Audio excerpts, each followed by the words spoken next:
Hebreus capítulo 12. Abre comigo aí a sua Bíblia.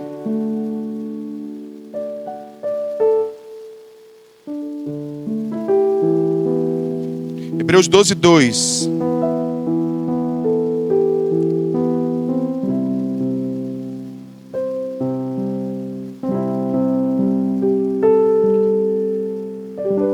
Diz assim o texto: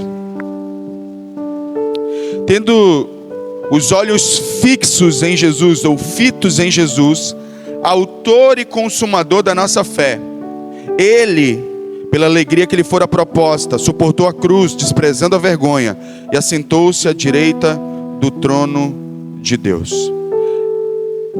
Eu vou ler o verso 1, porque ele é importante para a nossa reflexão. Portanto, também nós, uma vez que estamos rodeados por tão grande nuvem de testemunhas, livremo-nos de tudo o que nos atrapalha e do pecado que nos envolve, e corramos com perseverança a corrida que nos é proposta. Veja bem que a carta aos Hebreus, esse texto é uma carta aos hebreus que estavam inclusive desistindo da fé, querendo abandonar a fé, voltar para o judaísmo, voltar para a antiga religião, a antiga prática religiosa deles. E aí o autor, nesse momento da carta, ele chama a atenção deles para dizer que, primeiro, existe uma série de pessoas que já viveram aquela vida, e essas pessoas servem como testemunhas daquilo que nós estamos vivendo. Mas a segunda parte, ele convida para a gente correr a corrida que nos está sendo proposta, a corrida da vida cristã, que vale ressaltar, não é uma corrida de 100 metros, é uma maratona. Não se trata de quão rápido você consegue ser espiritual, mas do quanto você consegue perseverar. E aí, quando ele está chamando os hebreus, a atenção dos hebreus para a corrida que está sendo proposta, para a caminhada cristã, para o estilo de vida que eles devem viver, ele diz assim: como você vai fazer isso? Mantendo os olhos fixos em Jesus. Porque isso é contemplação. O que é contemplar? Contemplar é manter os olhos fixos em Jesus. Estamos falando dos nossos olhos naturais? Obviamente que não. Nós estamos falando da nossa capacidade de se concentrar em Cristo mentalmente, de a gente ficar refletindo, pensando, ponderando a respeito de Deus, sua vontade, sua palavra em nossas mentes, ao ponto disso afetar nossas motivações e comportamento. Contemplar é isso. Contemplar é quando você está diante de uma adversidade, e ao invés de você deixar que aquela adversidade ela tome conta da tua mente, ao ponto de transformar tuas emoções, você para e diz assim: eu não vou contemplar os meus problemas, eu vou contemplar a Cristo. E diante disso eu vou contemplar a sua palavra, eu vou contemplar suas promessas, eu vou contemplar quem Ele é, a sua fidelidade, o seu caráter, a sua bondade. E aí você para. A primeira coisa que você precisa entender a respeito de contemplação é que tem que parar para contemplar. O grande problema da maioria de nós não conseguir contemplar, e por conseguinte não conseguir exercer fé, é porque a gente não para. A gente está sempre correndo, sempre tem alguma coisa para fazer. Irmãos, eu estou falando de algo que Deus falou comigo. Eu sou por natureza, na minha personalidade, eu sou visceral. Eu gosto de fazer as coisas. Eu não gosto de ficar parado. Só que nesses momentos de dezembro para cá, eu já estou saindo desse momento de luto, de guerra emocional, espiritual, de tudo que eu pude viver esses meses. Pelo menos eu achava que eu estava saindo, mas deixa pra lá. Aí o que acontece? Eu estava ali tentando fazer as coisas, correndo de um lado para o outro, tentando fazer as coisas funcionar. E Deus disse assim para mim: meu filho, para e contempla, para e me olha, para e me percebe, para e me nota. Eu ainda estou no controle, eu ainda sou o mesmo. De ontem serei hoje e serei amanhã. Uma coisa linda que ele diz no vídeo: você está contemplando o futuro no qual eu não estou. Esse é o cerne da ansiedade. O cerne da ansiedade é você contemplar um futuro catastrófico no qual Deus não age nele, no qual Jesus não está nele, no qual Jesus não está operando nele. Lá só está você e os seus problemas, só estão você e suas dificuldades. E aí Cristo não opera nesse futuro. Esse é o fundamento de todas as nossas ansiedades. Ficar olhando para um futuro onde Deus não está. E por que nós fazemos isso? Porque nós não paramos. Nós estamos tentando dar solução para os nossos problemas hoje. Eu estava no carro, ouvindo a rádio, e aí o radialista falou uma coisa assim que mexeu comigo. Ele disse assim: seja feliz hoje, porque você está lutando muito para ser feliz amanhã. Quando a gente está lutando para ser feliz amanhã, a gente está aqui numa guerra para ser feliz amanhã. Eu preciso conquistar isso aqui, comprar isso aqui e adquirir tal coisa para eu ser feliz amanhã. E aí você perde o hoje, as pessoas, as oportunidades, as relações, de desfrutar o que você já tem, o que Deus já te deu. Você não é um órfão para ficar vivendo com a visão do copo meio vazio. Você pode olhar o copo meio cheio. Você pode olhar, ao invés de focar no que te falta, você pode celebrar o que você já tem. E um dos grandes problemas da gente não contemplar é essa correria insana para ser feliz amanhã. Interessa, porque hoje aconteceu, ok. Não importa qual o mal que te sobreveio no dia, ainda há o que celebrar naquele dia, eu tenho certeza disso. Nem que seja a vida, nem que seja a oportunidade de ter um outro dia, onde as misericórdias do Senhor se renovarão sobre você, e você vai poder continuar, e vai poder contemplar e ver a ação de Deus transformar a tua história. Mas dá para celebrar alguma coisa. Primeira coisa, pare. Deus falou para mim: para e contempla.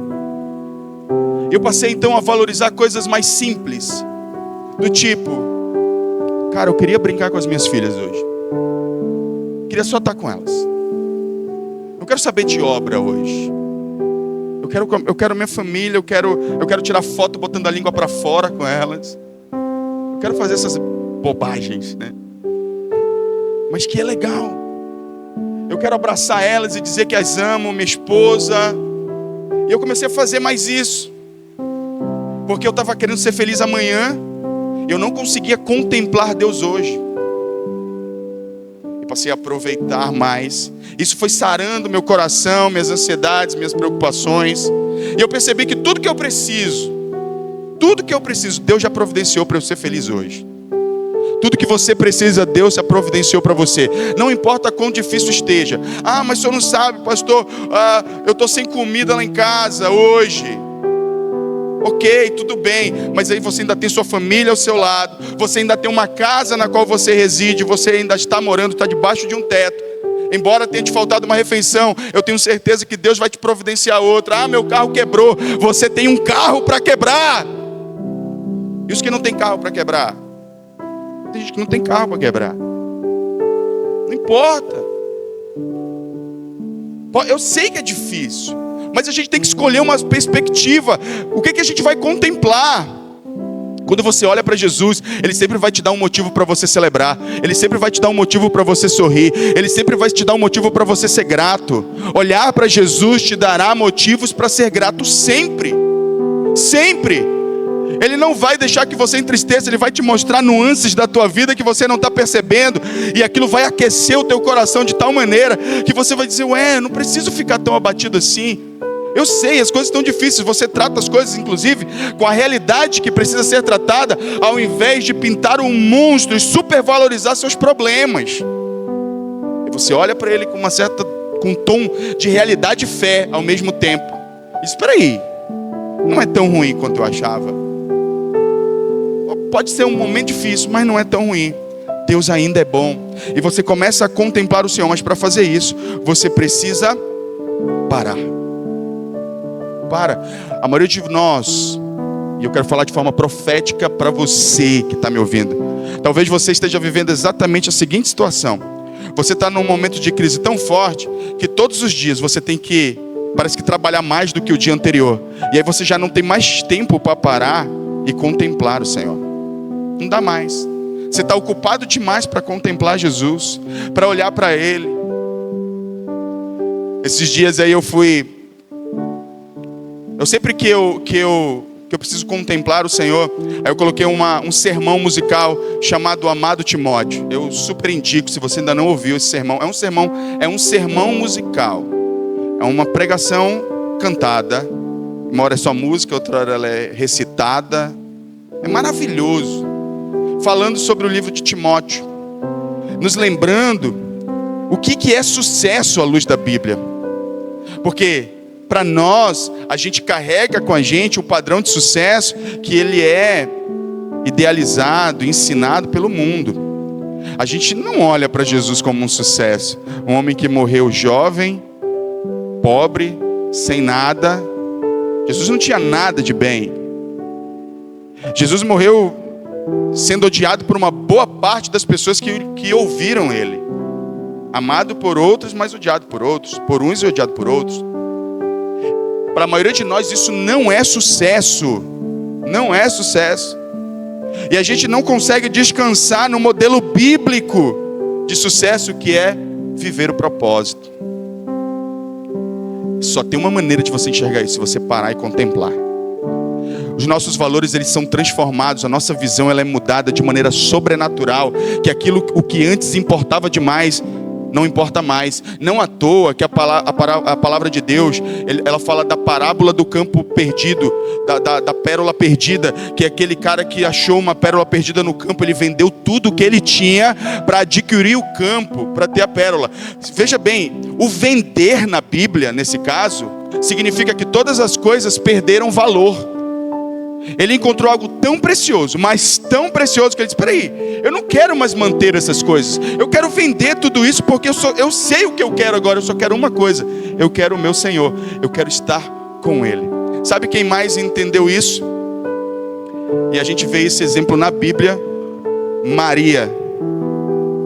Quando a gente lê Lucas, no capítulo 10, do verso 38 e 42 ao 42, nós temos a visão de duas mulheres, uma extremamente ocupada e outra que decidiu simplesmente contemplar Jesus. Sentou aos seus pés e disse: vou contemplá-lo, vou manter meus olhos nele, vou focar minha atenção nele, vou colocar toda a minha concentração em Cristo, na pessoa dele, no caráter dele, nas promessas dele.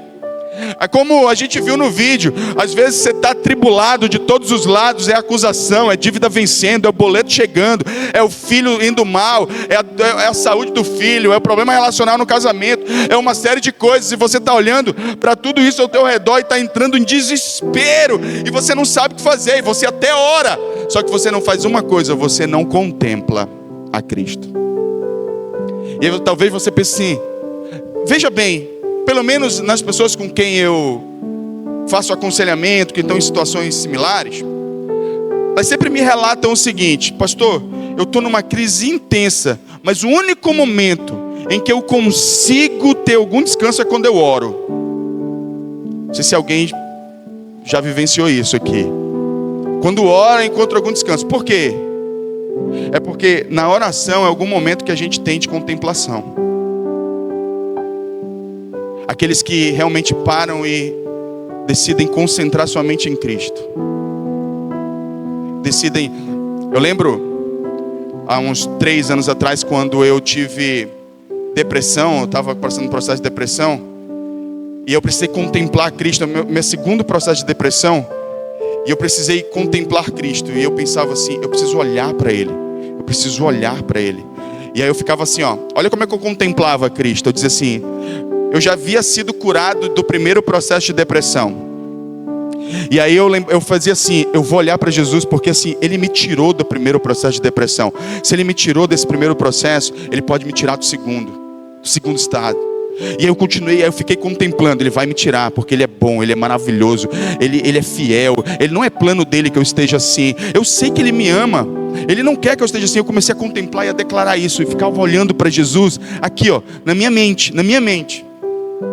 Contemplar é isso. É olhar, é concentrar, é colocar foco, é dar atenção total, desviar a atenção das outras coisas e concentrar em Jesus. Mas a primeira coisa, nós precisamos parar. A segunda coisa que a contemplação faz, que nós podemos encontrar no próprio texto de Hebreus 12:2, é a contemplação. ela tem uma força motriz para te fazer perseverar no propósito. Quando o autor de Hebreus ele fala, ele sugere, ele aconselha, no verso 2, parte A, tendo os olhos fitos em Jesus, autor e consumador da nossa fé. Aí ele vai dar o exemplo de Cristo fazendo isso. Veja, olha o que ele diz. Ele, pela alegria que lhe fora proposta, suportou a cruz, desprezando a vergonha, e assentou-se à direita do trono de Deus. Como Cristo não precisa contemplar a si mesmo, ele usou de outro processo de contemplação. Ele contemplou a recompensa do seu sacrifício, que por sinal somos nós. Em Isaías capítulo 53, que é o verso, talvez a profecia mais messiânica que nós encontramos em todo o Antigo Testamento. Isaías é o profeta mais messiânico do Antigo Testamento. 53 versos 10 e 11. Coloca na tela para mim. Contudo, foi da vontade do Senhor esmagá-lo e fazê-lo sofrer. Embora o Senhor tenha feito da vida dele uma oferta pela culpa, ele verá a sua descendência e prolongará os seus dias. E a vontade do Senhor prosperará na sua mão. Verso 11. Depois do sofrimento da sua alma, ele verá a luz e ficará satisfeito. Veja bem, ele tinha um propósito com o sacrifício, que era nos alcançar. E ele contemplou isso. Ele contemplou o propósito da cruz, a salvação do perdido. E esta contemplação serviu de combustível para que ele perseverasse no propósito. A maioria de nós não consegue perseverar no plano de Deus para as nossas vidas porque nós não praticamos contemplação. Nós não contemplamos. Sim, aliás, desculpa, vou corrigir. Nós contemplamos o objeto da contemplação que é errado. A maioria de nós, via de regra, e isso não significa que nós somos, porque somos carnais ou menos espirituais, significa que somos seres humanos. Fazer contemplação espiritual exige que nós tomemos uma decisão e façamos isso intencionalmente. Porque humanamente falando, diante das crises, a única coisa que você contempla é o seu problema. Você vem para a igreja, vou começar um pouquinho antes do processo. Você acorda pensando no problema. Você toma café pensando no problema. Você almoça dizendo, eu tenho que almoçar rápido porque eu tenho que resolver o problema. Aí você vai para o trabalho e depois você está lá trabalhando e diz, eu preciso trabalhar mais porque eu tenho que resolver o problema. Você chega em casa às vezes com sentimento de culpa porque não pode trabalhar mais para resolver o problema. Bem que você gostaria de ter uma extra a mais para poder resolver o problema. Quando você vai dormir, a insônia bate, por quê? Porque você está contemplando o problema. E você não contempla Cristo em momento nenhum. Aí você vem para o culto. E o problema é a tua motivação de vir ao culto. Estou com problema, preciso ir ao culto. Preciso orar a Deus, porque eu estou com problema. Mas não contempla Cristo em nenhum momento nesse dia. Veja bem, em algum momento você vai se sentir desmotivado a continuar caminhando com Cristo, porque a única coisa que você é capaz de contemplar é o problema. E na tua cabeça funciona assim, na maioria das vezes, via de regra.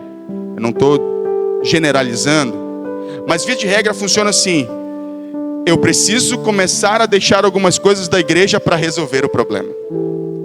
Eu vou ter que faltar um culto para resolver o problema. Eu preciso faltar uma célula para resolver o problema. Eu preciso desmarcar um discipulado para resolver o problema. E aí você vai se afastando e você não está percebendo toda essa dinâmica, mas ela está acontecendo.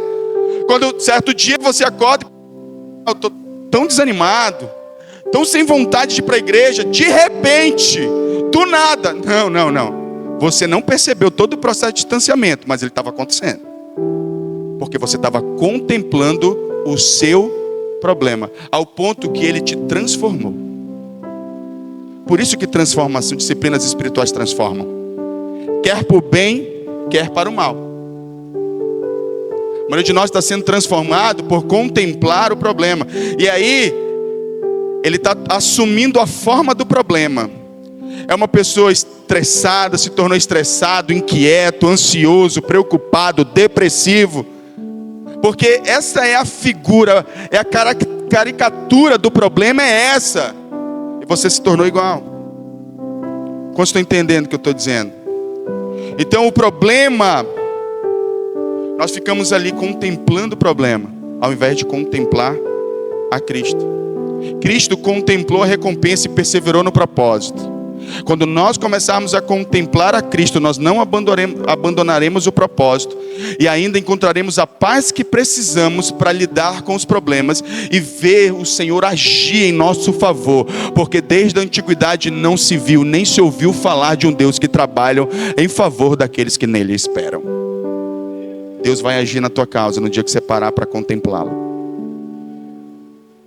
É um desafio, mas nós precisamos fazer isso, porque existem coisas que a gente contempla que não são problemas, mas se tornam um problema. É quando você contempla os seus objetivos de vida e somente isso. Tem alguma coisa errada em você contemplar e trabalhar incansavelmente para você ter uma boa casa, um bom carro? Não há nenhum problema nisso. O problema é quando você só prospera nisso. Porque sabe qual é uma das maiores preocupações que eu acho que nós deveríamos ter? É a preocupação de não prosperar naquilo que no final não vale de nada, que não tem peso de eternidade nenhuma. Acho que o pior erro que a gente pode cometer ou experiência que a gente pode vivenciar, e o pior, quando eu digo pior, eu me refiro à eternidade. Eu estou olhando para a questão eterna. É eu estar prosperando naquilo que não tem peso eterno.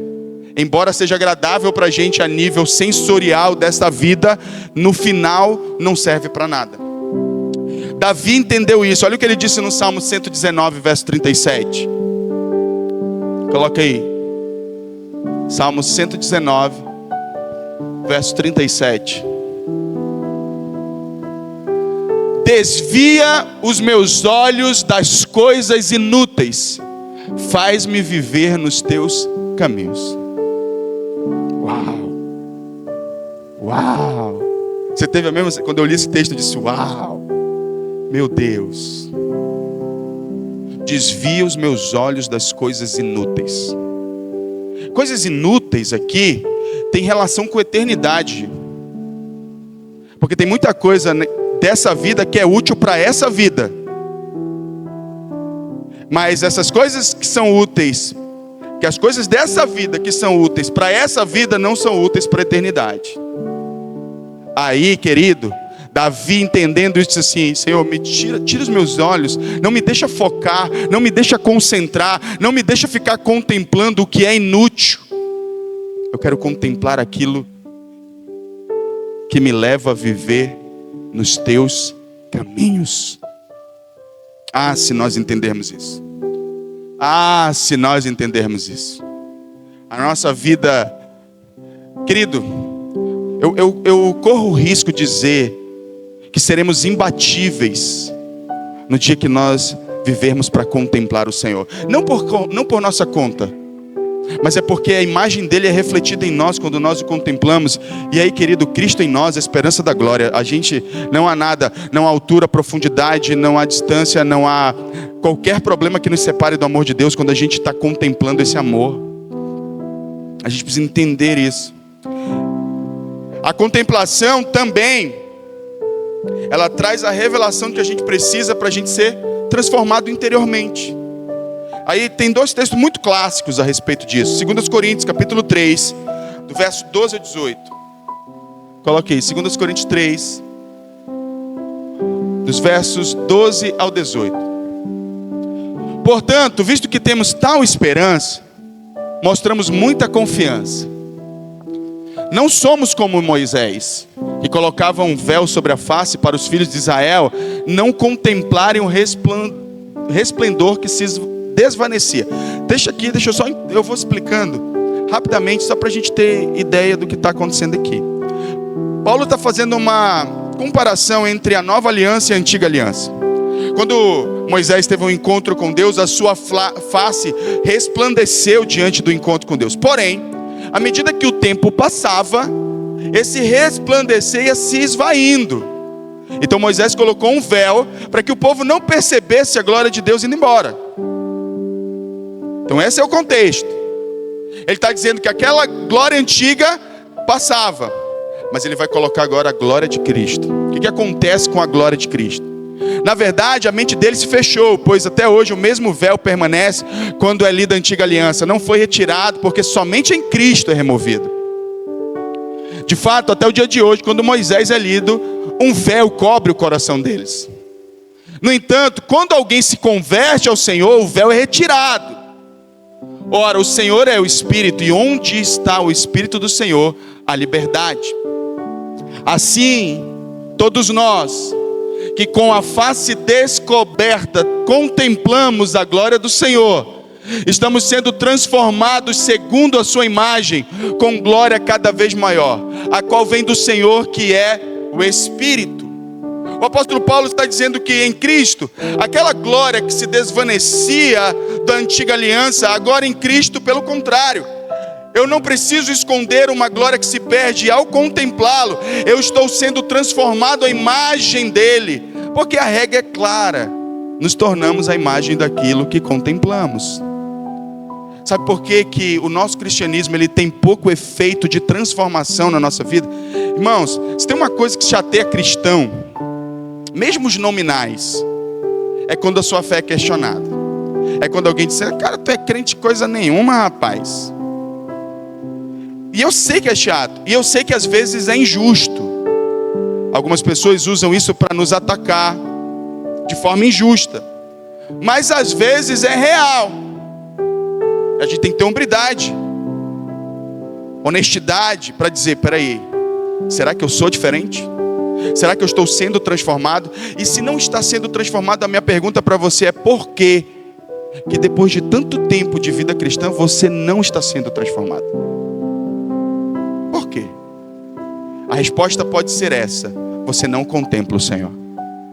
Você vem à igreja, existe uma grande diferença. A disciplina da contemplação, ela é maravilhosa, sabe por quê? Você não precisa de um templo para praticá-la. Você pratica enquanto você dirige, você pratica enquanto você trabalha, enquanto você lava a louça, enquanto você varre a casa, enquanto você faz qualquer atividade, você pode contemplar o Senhor. Você percebe que a maioria das vezes as pessoas que estão contemplando o Senhor, elas estão bem assim, ó, estão lavando a louça. Aí ela, sei lá, ela vê a água cair da torneira e diz assim: ué, Deus falou comigo que essa água aqui é igual à presença dele. O cara tem uma revelação do nada, assim, do nada, que impacta o interior dele. Aí ele está varrendo a casa, mulher. Aí ela está contemplando o Senhor, que em adoração, em espírito de contemplação. Ele diz: olha, me veio agora que varrer a casa é igual varrer o nosso coração. Ela começa a ter alguns insights, algumas revelações nesse nível, que são decorrentes de uma vida de contemplação. Mas a maioria de nós não tem o que dizer, porque a gente não contempla, a gente não está percebendo Deus nas pequenas coisas. As pessoas têm revelação quando vê o mato, a formiga. A própria Bíblia, ela é muito cheia dessas analogias, porque isso é resultado de contemplação. Contemplar a natureza e perceber Deus em todos os detalhes. Você olhar, estar diante de uma bela paisagem e dizer assim: uau, como Deus é poderoso. Só que você passa por belas paisagens, sabe com quem você se preocupa? Alguém tem um celular aí? Me empresta o celular aí rapidinho, por favor. Alguém me empresta o celular. Quando você vê uma bela paisagem, ao invés de você contemplar aquela paisagem e de você perceber Deus nela, sabe o que você faz?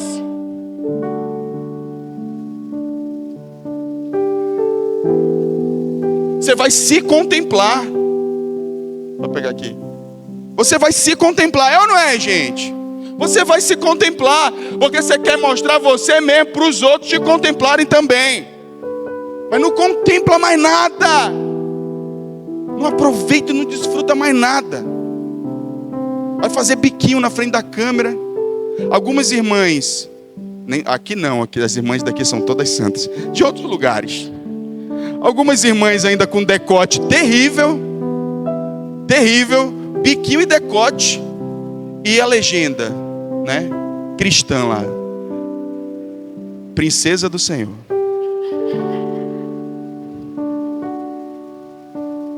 Ai, meu Pai, não contempla mais. Quantos estão entendendo o que eu estou querendo dizer aqui? O apóstolo Paulo está dizendo que a gente é transformado quando contempla o Senhor. determinados níveis de transformação não têm acontecido na nossa vida, porque tudo que a gente faz é um rito religioso. A gente vem à igreja, a gente canta as canções, a gente lê a Bíblia, às vezes o texto que está sendo mostrado no telão. Só que, por exemplo, você pode começar a exercer contemplação, inclusive quando você está ouvindo uma mensagem, uma pregação.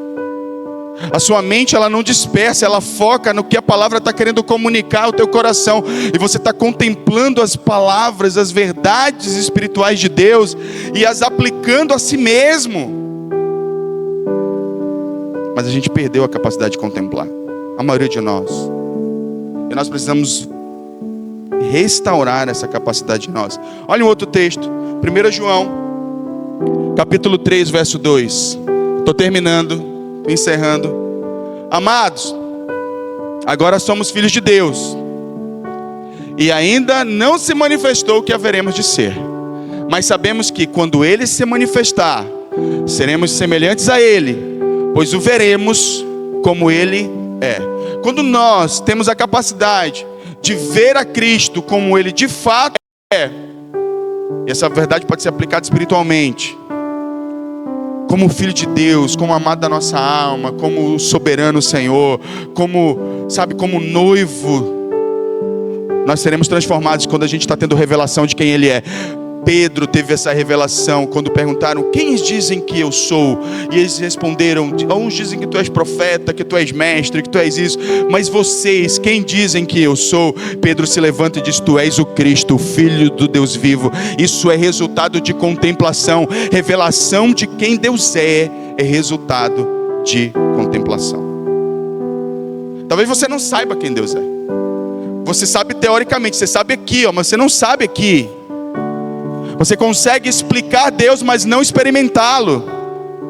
Você consegue falar dele sem vivenciá-lo. Esse é um grande problema.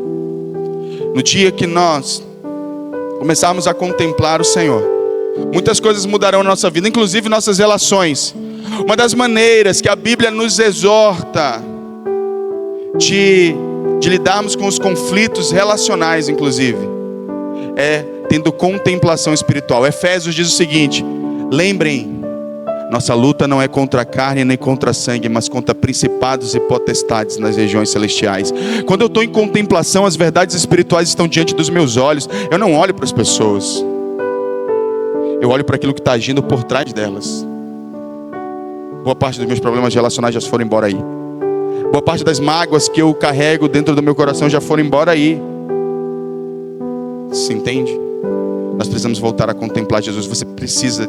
Agora, eu vou finalizar rapidamente dizendo para você: você entendeu que o processo de contemplação é concentrar em Cristo. Então, como é que eu faço isso? Como é que eu contemplo a Deus?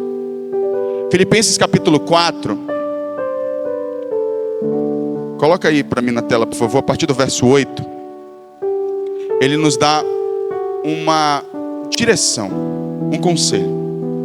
Finalmente, irmãos, pensem em tudo que for verdadeiro, tudo que for digno de respeito, tudo que for justo, tudo que for puro, tudo que for amável, tudo que for de boa fama, em tudo o que houver alguma virtude ou algo de louvor, nisto pensai.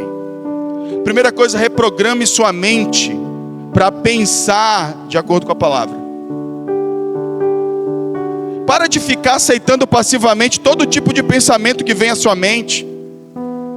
Pare de ser um agente passivo na tua própria história, na tua própria vida, e concordando com todas as mentiras do diabo que ele tem lançado na tua cabeça, a teu respeito e a respeito das pessoas. Comece a ser um agente ativo e comece a praticar trabalhando sua mente. Só que isso é bom, só que isso só é possível se alinhado com a palavra, porque você precisa ter um substitutivo. Se você passou a vida toda pensando negativamente, pessimista, de forma pessimista, de forma crítica, esse é o seu modus operandi. Para você mudar, você precisa de um novo parâmetro, e a palavra de Deus é esse parâmetro. Você precisa ler a Bíblia. Nós vamos falar ainda de leitura, vamos falar de oração, mostrar a importância. Irmãos, até Jesus usava a palavra. Vou mostrar. Jesus, ele resumiu o ministério dele em cumprir a palavra. Mas eu vou falar disso num outro momento. Mas o fato é o seguinte: se nós somos cristãos, nós precisamos começar a aplicar as disciplinas espirituais mesmo em tempo de crise. Eu quero desafiar você a fazer isso, a começar pela contemplação. Acorde pensando em Jesus. Eu ia até pedir um louvor. Eu lembro que eu ia pedir para os irmãos cantar um louvor que é do PG, Sejas Meu Universo. Que ele fala exatamente de que seja tudo o que eu penso e o que eu sinto. Que de manhã seja o primeiro pensamento e a luz na minha janela. Que sejas meu universo. Quando Cristo é o nosso universo, Ele é o objeto de contemplação da nossa vida. Então eu quero convidar o primeiro pessoal do louvor para dar a impressão de que já está terminando, né? Eu tenho que combinar uma deixa com vocês para vocês não chegarem já no finalzinho mesmo, assim, um pouquinho antes do final. Poxa, esse som, né? Para ter ensaiado, foi mal, eu não lembrei de avisá-los. E para nós fica o convite de nós vivermos uma vida, começarmos a aplicar disciplinas espirituais, a começar pela contemplação. A contemplação, ela mexe com as motivações do nosso coração. Se você está contemplando, veja bem, se você ficar recebendo o pessoal da Rinodê na tua casa, por exemplo, te mostrando aqueles carros, te mostrando aqueles iates, te mostrando aquelas coisas, você ficar contemplando isso o tempo todo, o que acontece? Você só vai querer viver isso, vai querer vender perfume. Hoje não está mais assim a Rinodê, né? Mas eu lembro da época que as pessoas estocavam perfume da Rinodê, porque elas ficavam contemplando a Rinodê. Entende? Dependendo do que você contempla, isso molda o teu comportamento e tuas emoções. Você precisa lembrar que existe algo que está acima de tudo e de todos nessa vida: Jesus Cristo. E que Ele é a razão de todo o nosso ser, da nossa existência, das nossas forças, e nós temos que caminhar para a glória dEle.